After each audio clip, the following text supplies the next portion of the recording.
Hello everyone, I'm getting ready to show you my a process that I going through to make this tea called the Essiac tea. It's called the 4 herb tea that was created by Rena Cassie, the founder, half been used for a decade. This founder of this person is called Miss Rena Cassie. She was a nurse from Canada that was also working back in the good old days that create this herb throughout her journey to help people that was not get the best benefit from the modern technology. So she actually invented this herb, and since then in the 1900s we are now still using it. So this herb is going through a process that you have to take it through. The first step you have to do is to take it through the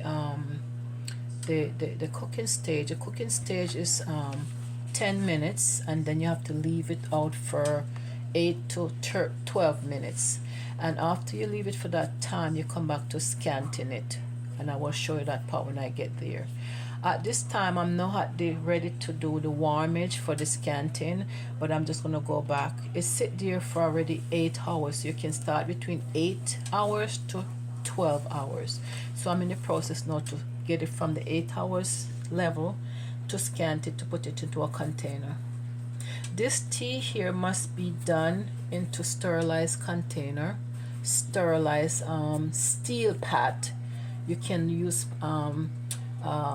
steel pot with glass coverage, or rather a steel cover. You cannot use aluminum or even anything that is coated, because those chemicals will get into the tea. So must be mindful that you must use a steel pot or anything kind of more of a metal, but nothing outside of having coated or aluminum, because those are going to pass on residue into your stuff, which you don't need that. So the process is to follow that step and use 250 ml, which is a gallon size water, into that steel pot.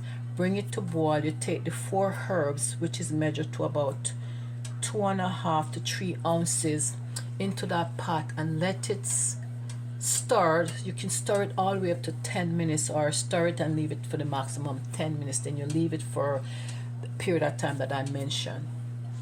And what you do with that, you're gonna put it into sterilized mason jar with the lids on. Hold on there, sweetheart. With the lids on, you leave it into the refrigerator prior to usage. It's going to be staying into the refrigerator for 2 to 3 weeks. If you are a cancer patient or somebody with low immunity, the maximum time you should use your product is 2 weeks, and anybody do not have a low immune system can go up to the maximum 3 weeks. And you go back, you make a fresh batch. You may ask me in comment in the future where to find it, and if you want more detail, I can go more into detail. If you ask to send a recipe, in terms of, you can ask how to know the 4 herbs and how to measure them. You can also ask that. But for right now, a lot of people is going through a lot of personal issue with their health. Main one is C. You know why I use the word C. CA, not this COCA. And you can also use this for diabetic, lungs disease, Crohn disease, and many others. This tea is good for a lot of stuff. It also helps to clean out your lymphatic, your colon, and all that kind of stuff. This is great for people who wants it, but a lot of people don't know how to make it. So I have a family member that needs it because of problem with their health into the C area. So this is why I decided to share it. If this not clear enough to you, I can remake another video, because I'm hurrying up right now to do the scanting to get them prepared to go into the fridge, because this person needs this fresh batch tomorrow, as early as tomorrow in the evening.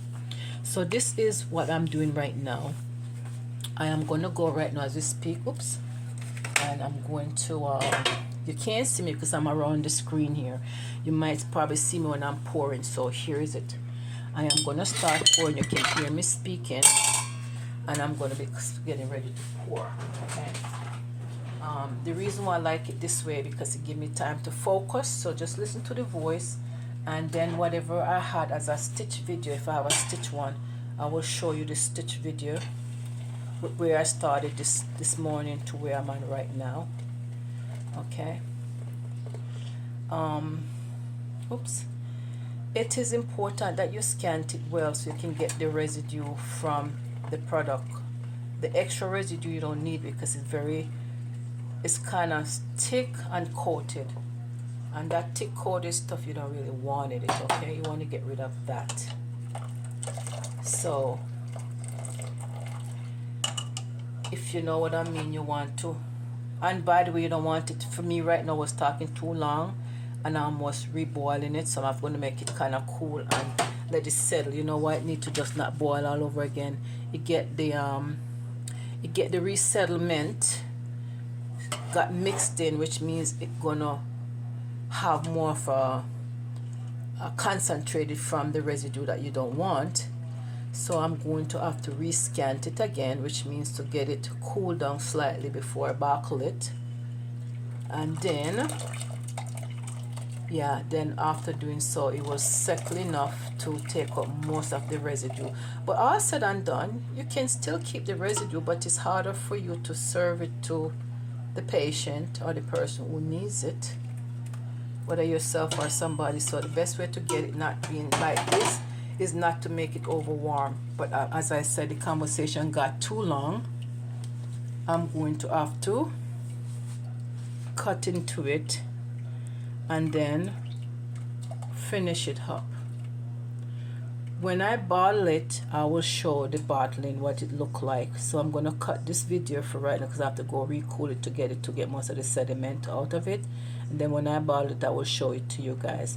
I will try to stitch a video as best as I can. Okay, bye for now.